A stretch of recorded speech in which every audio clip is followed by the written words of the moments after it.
SBC Media. Welcome to Behind the Badge, the podcast from SBC Sponsorship and Insider Sport, discussing the latest approaches to sports sponsorship. Good afternoon, everyone, and welcome to Behind the Badge podcast, an inside look at the running of some of the world's biggest sports clubs from a commercial aspect. And dare I say, today's episode is a real home run. Jesus, Joe, please behave. Had to get it in there. Had to do it. Sorry, guys. We've stacked the decks with our lineup today, though. I'll let them introduce themselves. Starting with yourself, David. How are you doing today? Hey, Joe, doing well. Great to see you guys and great to be on. Fantastic. And tell us a little bit about your club and where you're from and your role. Yeah, absolutely. So I work with Kansas City Royals, Major League Baseball team here in Kansas City. I oversee our partnership development efforts. Been with the club for 2 seasons now. Prior to working here with Kansas City Royals, I've worked in Major League Soccer with Sporting Kansas City. And then I've also worked in NFL and NBA with the New Orleans Saints and New Orleans Pelicans. But let's get things underway and talk about the Kansas City Royals, a really unique MLB side. And yeah, just I guess, David, just to kick us off, tell us a little bit about how the commercial side of the Kansas City Royals and how baseball teams were sort of slower to take up betting deals due to the MLB not authorizing those deals as quick as other major leagues, and sort of how that affected you guys. Yeah, absolutely. I think that's a fair point. I think MLB as a whole, to your point, was a little bit slower to put their foot into sports betting, and you see in a lot of ways, a lot of categories, MLB doesn't want to be the first mover, and they want to see how things are going to shake out with other leagues. I will say we were able to do deals in fantasy sports prior to sports betting. So there's, as you guys know, a very thin line in a lot of ways of how companies are promoting fantasy sports versus sports betting. So for the Royals, the MLB taking a little bit longer to approve sports betting didn't affect us as much because in the United States, as you guys know and have seen, a lot of these are affected by state, right? So some of the first states, some of the first movers probably were a little bit more affected. For us, Missouri, unfortunately, still has not passed sports betting, but our neighboring state, Kansas, has. So we've been able to take advantage of that from that perspective. So we're happy that Kansas has at least taken that step within our marketing territory and footprint. Yeah, that's a really unique position to be in, right? With the two different markets having two different regulatory frameworks. I guess that's presented a few challenges, but also opportunities as well. Yeah, absolutely. So when you look at the Kansas City DMA, we are split almost exactly 50-50 between Kansas, the state of Kansas, and the state of Missouri. So Kansas, we're coming up on almost a year now since Kansas has approved sports betting. So from that perspective, we've been able to talk to some brands and bring in one partner here with the Kansas City Royals because of Kansas approving sports betting. The challenge is we play in Missouri. We play in the state of Missouri. So that brings some challenges from the perspective of when you're thinking of promoting sports betting, when you're thinking of promoting, hey, take out your phone while you're at the ballpark and bet on this or any kind of action. We don't have the ability to do that in the ballpark. So there are some challenges. Even though Kansas is live, with Missouri still dragging their feet a little bit, it presents some challenges for us. Just kind of jumping back to the MLB for a second, the AGO program that exists within the sport. When you finally, I guess, did get that approval to go to market and all the rest of it, has that program limited you in terms of the conversations that you've been able to have? Does that make it more difficult to go to market? Yeah, it's a good question. So the approved gaming operator with MLB, just for everyone's awareness. So MLB basically, in order for brands, sports betting organizations to get approved data, they have to become an approved gaming operator within MLB. So not every brand has done that. Not every brand sees the value in it, but you can say pretty much every major player, when you think of the big 3, big 4, every major player is an approved gaming operator within MLB. There are some mid-tier brands that aren't, which does present some challenges for us. We see some value in partnering with certain brands that MLB says we cannot because they're not approved. Where it is actually very interesting outside of sports betting is this also leaks into casinos and gambling in casinos. So I think what an unintended consequence of this is it's limited us from partnering with local casinos here because their parent company isn't an approved gaming operator. Yeah, I've had a few conversations in this space where, you know, baseball teams have told me that they've lost out on millions of dollars of revenue because they've had a local casino has been their casino partner for the last 15 years. And then the AGO program drops and, you know, they have to lose those long-standing partnerships. And then in addition to that, the pool that they can then fish in is so limited that they can't drive the value from it anyway. So what I guess a category that has widely been seen as a bit of a gold rush category in some instances has ended up being, you know, net negative. Yeah, I would say it's definitely challenging. Once again, we have a couple of casinos here that are local that aren't approved gaming operators, and we've had some conversations. They've had interest, and then we go through the process, and MLB has put a pause on those partnerships. Not to say they can't become approved gaming operators. I assume that it's not a cheap endeavor for these brands to do with MLB. Yeah. So there's probably some hesitancies there. So it to your point, it has become in some ways a net negative for some clubs. Do you see that sort of I guess regulatory red tape untangling in the future, or is it likely to be there? But would you see it sort of slowing down a little bit? I think it'll be there. I respect and appreciate the program, right? It's MLB is making sure they're protecting their data. They're making sure the brands the teams are partnering with are legitimate and are going about everything the right way. So I respect the program. I respect what MLB has done with the approved gaming operator program. But at the end of the day, it does present some challenges. Yeah, I think you're absolutely right in saying that as well, David. I think there's definitely two camps on it. But for all of the negative stuff that can sometimes be said about it, it is there in the best interest of the game, in the best interest of protecting the category and all the rest of it. Completely agree. I guess the positive is, and you've kind of alluded to it already, you do have the partnership with Underdog that you've managed to strike. Do you want to talk us a little bit through that? But, you know, the process that took place there and kind of the wins that you've had there? Yeah, absolutely. So Underdog Sports is just a great example of a club and a sports betting brand really just finding that natural connection. It was really from day one when we first met with them, it was very clear that both of our organizations were trying to push the boundaries to be more innovative, to think differently about our brands. And we really told this story and came up with this story of the name of Underdog. Where did that name come from? What does that mean to them? And then looking at us as a small market baseball team who we're not spending $300-400 billion on teams like some of the major market teams are. So that just whole thought of we're both underdogs, we're both in this together, and how do we tell our story, and promote our brands in a similar fashion. So Underdog Sports, it's a great organization. We're really focusing right now, once again, since Missouri isn't live with sports betting, we're really focusing right now on the fantasy side of things.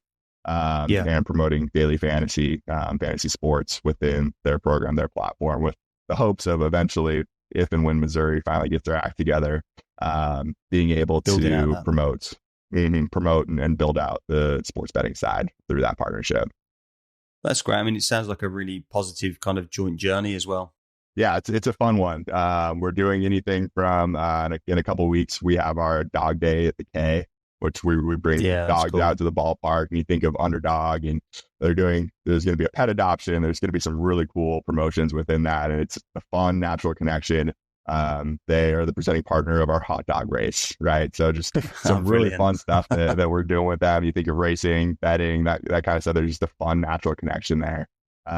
So it's a fun partnership. We're doing some innovative stuff, and they really lean in and hone in on the content side of things, which we appreciate because that's important to us as well. So when they're coming out for this Dog Day at the K here in a couple of weeks, they're going to bring out their whole content team, and they're going to film and bring out some influencers, and they'll promote everything on their channel, which really helps both our brands. Forgive me for sort of the sort of news hound in me with the ESPN deal and the Penn Sports, and this story is monumental for US sports betting. So I wanted to sort of get your reaction and how big you think ESPN bet can be just because of that namesake. Yeah, it's tough to gauge, right? I'm sure you guys have read some of the articles and done some of your own research. It's really tough to say, hey, is this going to be successful? What percentage of market share are they going to take over? I think we can all say that yes, there will be a massive shift in some form or fashion, whether that's a short-term shift, long-term shift, whoever that is. To your point, the name of ESPN, I guarantee you, if I walked around the office right now, every single person has ESPN downloaded on their phone. It's everyone has ESPN app. So they're going to be in people's lives no matter what, and they're going to be able to promote their brand, promote sports betting on a daily basis through their app. Even if you have to download a second app to actually bet, they're still going to be creating content and being in everyone's lives on a daily basis. I think where we've seen it come down to, we've seen some of these other sports betting brands start to fold. You've seen Fox Bet, PointsBet, a couple others that have started to walk away from the game, is just the experience, the user experience. It's important to keep people betting on your platform, right? Most people probably will at least try it. There's going to be some sort of offer that's appealing enough to try it, but how do they keep users coming back? How do they create unique engagement? And keep that experience top notch. And I think that'll be, if they can do that right, I think it'll be a huge differentiator and a huge shake up in the market. Yeah, you spoke before about, just to sort of build on that, you spoke before about, the importance of fantasy sports, and he's very much, he's sort of etched his way into the UK a little bit, but is really ingrained in sporting culture in the US. And I guess that will play a big role as well if they can sort of tap into that and that type of free-to-play model. Yeah, absolutely. It's going to be interesting. It'll take some time, but it'll be an interesting couple of years to see kind of how this market shakes up here. And it's still so young, right? We're only 5 years into sports betting being legal. There's still 20 plus states that haven't legalized sports betting. So we're still so young in this in the United States. And I expect over the next several years, we'll see some more shocking news and some more takeovers and other brands merging and all that kind of stuff. So who knows what the future holds in this industry? Yeah, no, I think that consolidation's a natural thing to see, isn't it? Especially kind of, it feels like we've kind of had that first wave of it in the US market now. Like, a little bit of consolidation's taken place, and then there'll be new growth to come off the back of that, and new players, and ESPN and with that venture is certainly going to be one to watch, I'd have thought. Yeah, absolutely. To give MLB's dues, I know kind of I've probably been a little bit harsh with them on the AGO stuff, or it may have come across a little bit harsh. And we kind of said a little bit of a slow mover, a considered mover, I guess would be the better way to put it in terms of sports betting. But you guys have been working on a deal in the CBD space, and MLB have been quicker to kind of explore that category and that those commercial opportunities for the teams. David, do you want to talk us through a little bit what you're doing in that space? And it's really interesting. Yeah, absolutely. So to give a little bit of background here, so it was about a year ago now, maybe about 13 months ago, MLB opened up the CBD category for clubs to be able to bring in CBD partners. The first major league in the Big Four, it's the Big Five, to really open up the category, which, to your point, MLB, and we talked about this a little earlier, isn't usually the first mover on these kinds of things. So I think it was a little surprising for all of us, but credit to them for doing their due diligence, for understanding not only this is just the category for partnerships, but understanding the benefits of CBD and understanding that by opening up the category that there's a lot of opportunities for our fans to be more educated, for us to do this right. And in order for brands and teams to partner up with a brand, they have to be what they call NSF or Sport Certified, which is a very exhaustive certification process. There's only a handful of CBD brands that have been certified, and a handful more since MLB announced this. So I think they did all their research. They've made sure that as teams are partnering with brands, they're partnering with the right brands, because there's a lot out there that there's a very thin line between marijuana and CBD, and they wanted to make sure that we're doing this right. So through that process, we talked to, you can imagine, every major player in the space, and man, it's almost similar to what I was just talking about with Underdog. But it was one of those where we realized really early on, we had started having a conversation with Pure Spectrum, who is now our official CBD partner, and it was natural. You could tell that they were really focused on the wellness side of things and education as well. And they wanted to be a first mover. They wanted to be a shaker. They knew that by getting into a partnership with us, that there could be some challenges. There's going to be some education on what is CBD, what does it do for you, and so they've been an incredible partner. We just launched a partnership with them, I believe, in early May. So still new, still fresh for all of us, but so far it's been a great partnership to really promote the benefits of CBD, promote the wellness side, and some of the things that they're doing with us through that partnership are pretty innovative and pretty cool for all of us. Yeah, so it is really cool to see. And I guess as well, some of the principles can be taken into gambling partnerships in terms of education and sort of, the learning curve. And so, yeah, certainly optimism for progression in that space as well. But a really cool partnership. Cool to see you being innovative in the CBD space. Somewhere else that you're extremely innovative is your general approach to marketing and the how you've brought it internally. And I just wondered if you could talk a little bit more on the strategy that you've had to marketing and the commercial aspect of the sport. Absolutely. So from a marketing perspective, we're the first Major League Baseball club to launch our own in-house creative marketing agency, and we call them Pine Tar Collective. If you know anything about the Royals, do some research. George Brett, you'll understand where that name Pine Tar Collective came from. It's a fun backstory. So really what we realized, and our ownership group realized when they came in a couple of years ago, was we had our social media team sitting over here, and we had our game day crew sitting over here, and we had our traditional marketing crew over here. No one was talking, no one was interacting on a day-to-day basis, and everyone was kind of siloed. So the idea came of, why don't we bring them all under one roof into one house, give them their own brand, but then also create an agency side of it. Start bringing in copywriters, bringing in graphic designers, videographers, all of that, and really create an agency that, number one, promotes the Royals brand and is in charge of creating a unique marketing strategy for the Royals brand. But for me, where it's exciting is they're also really an extension of the marketing team for our partners as well.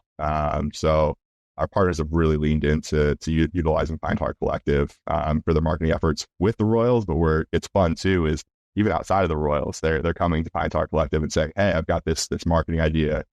You, Pine Tar Collective, is an agency of record. How do we do this? How do we go to market? How do we create a strategy here?" So it's been really cool. That's so valuable, isn't it? It is. It is. Like for you to be able to go and sell that as well, right? To be able to say to prospective partners, we're not just here to support you through the delivery of the partnership, but you can actually tap into the resources, and that this team is here if you want to use them for kind of other activations, other activities. That's incredibly valuable to have that in place. And I know when we spoke about this before, we've kind of said, my experience of working in professional sports teams as well has always been that all those teams are completely disparate, and it's very hard to get everyone on the same page. One thing that I wanted to kind of ask you about, you mentioned kind of some of the initiatives that you're launching with Underdog. How involved were the internal agency in coming up with those ideas, bringing them to life? Is that, you kind of go to them and brief them on it, and it's them who comes up with all of that? Or do you go to them with like the skeleton framework of something? How does that relationship work between kind of the internal partnership team and then handing it over into that marketing function? Yeah, it's a great question. So for us, when you think of partnership development, my job is to bring in new partners, right? And to create unique stories and all of that. And I couldn't do what I do without Pine Tar being with us every step of the way.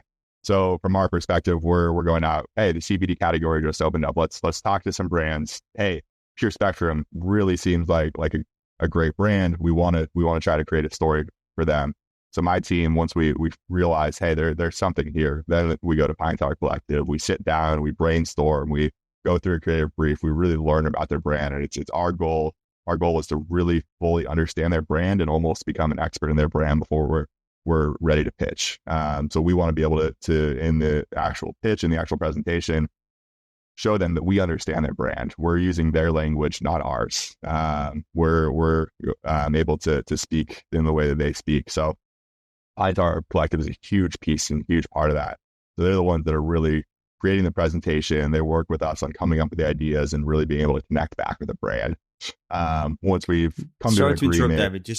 Yeah, go ahead. Just while you're in that sale, because obviously we're in the sales process, I guess there. Yep. Have you seen that using Pine Tar to help inform that sales process with the narrative that they create and everything else, has that improved your hit rate in terms of converting those conversations into partnerships, would you say? I would say so, yes. My only other experience would be from other teams, but I would say it is a massive differentiator when we're talking to brands that might be talking to some of our competitors in the market. You can tell by their reactions, by the way they're talking back to us, that they aren't seeing what they're seeing with us, with other teams in the market or other MLB teams. So it's hard to put an exact number on it, but I would say it definitely helps us stand out from other brands and other teams. Yeah, cool. Sorry to interrupt. Carry on with the journey that you were talking to us about. So you've got them on board. Yeah, no worries. So once we've come to an agreement, all of that, it's really getting Pine Tar Collective and our partnerships team and the partner together, and really figuring out how to best execute some of these ideas. Some of them are big ideas that we've kind of sold in, and Pine Tar has an idea of how we're going to do it, but we still need to execute it, right? So they're, once again, with us every step of the way.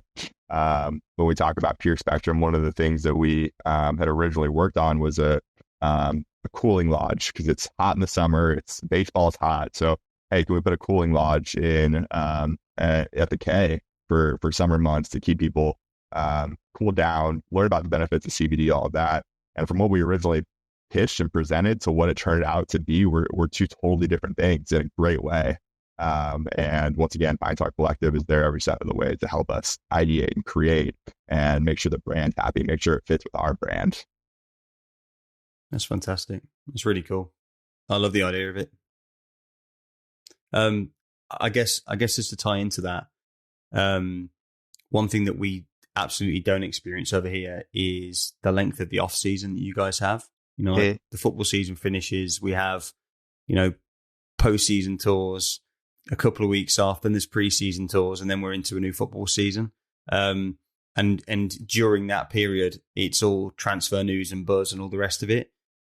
Obviously, you guys don't have that. So, how important is Pine Tar and as an internal resource in fan engagement throughout that period? And just how do you deliver that? I guess because it's for us over here in Europe, that's a really difficult job to do. It's not easy, and I do not envy Pine Tar for that, having that role and having to keep fans engaged year round.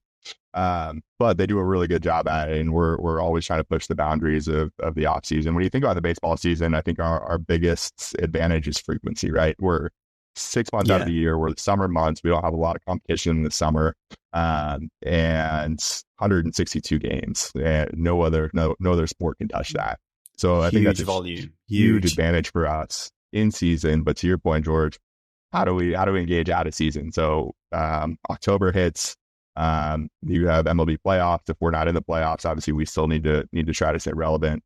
And then you have spring training, which starts in February. So when you think about it, the time that we're not active, not playing, is only about 3 months. So is it easy in those 3 months to stay connected, to stay top people's lives? No, but I think what Pine Tar has done is one, we lean on our players. What are they doing in the off season? I think our fans really, really love seeing some of that stuff. Salvador Perez, who's our captain and has been part of our World Series team, he travels the world in the off season, and we want to highlight that, right? So we're showing some of our players what they're doing in the off season. We're trying to create events in the off season too, to get people hyped and excited and all of that for the upcoming season.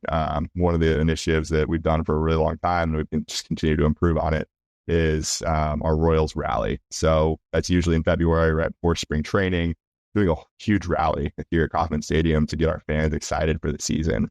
And it's an interesting time, especially when you look at the Chiefs, who just won the Super Bowl. How do we gauge that excitement? Because most fans were Chiefs fans or Royals fans and vice versa.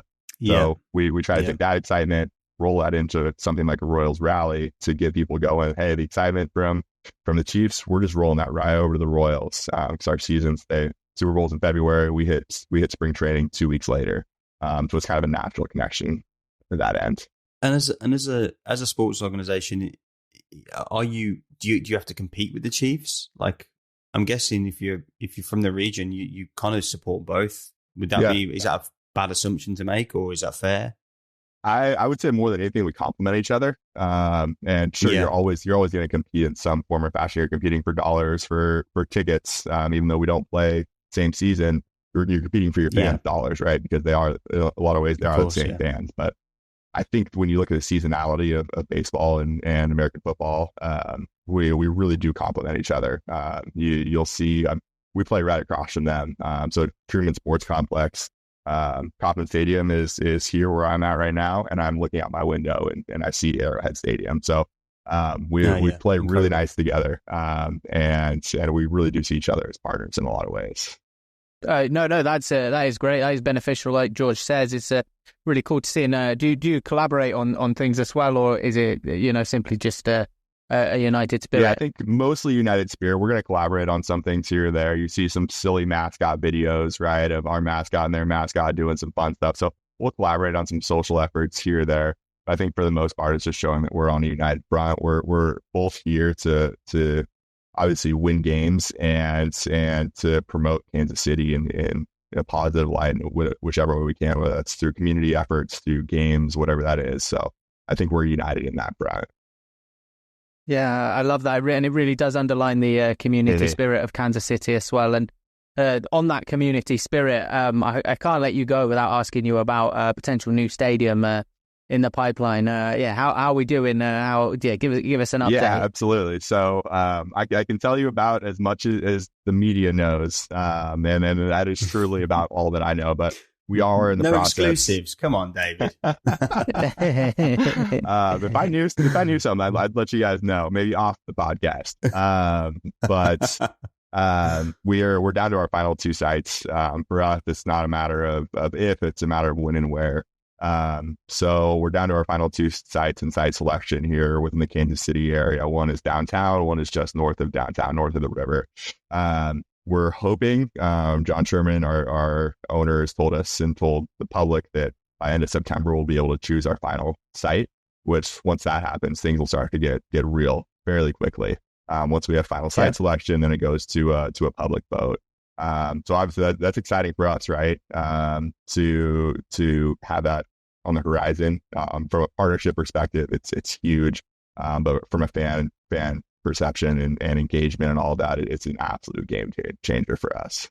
Yeah, that's what I was going to say. It's going to be massive, right? Is just how much of a boost is that going to be? Yeah, it's hard to say. I think we've done some economic studies, and there's I don't have all the numbers right in front of me, but hundreds of millions of dollars in economic impact by having a stadium downtown. Where we're at right now, it's great for NFL and it's good for us, but it's a massive tailgating lot. And the whole thought of us moving to downtown or near downtown is to create a mixed-use facility. So think of apartment complexes and restaurants and office buildings and parks and all of that right around the area of the stadium. So we're really creating a mixed-use development that can be used 365 days a year, not just the 81 home games that we're here at Kauffman Stadium.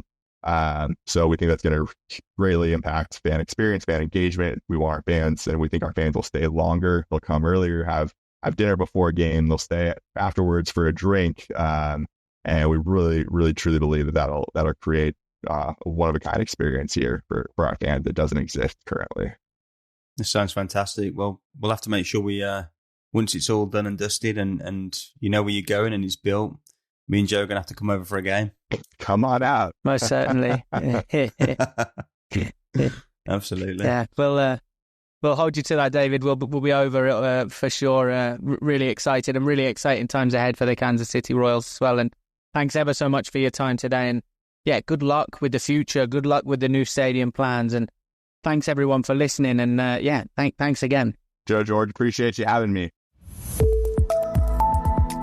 SBC Media.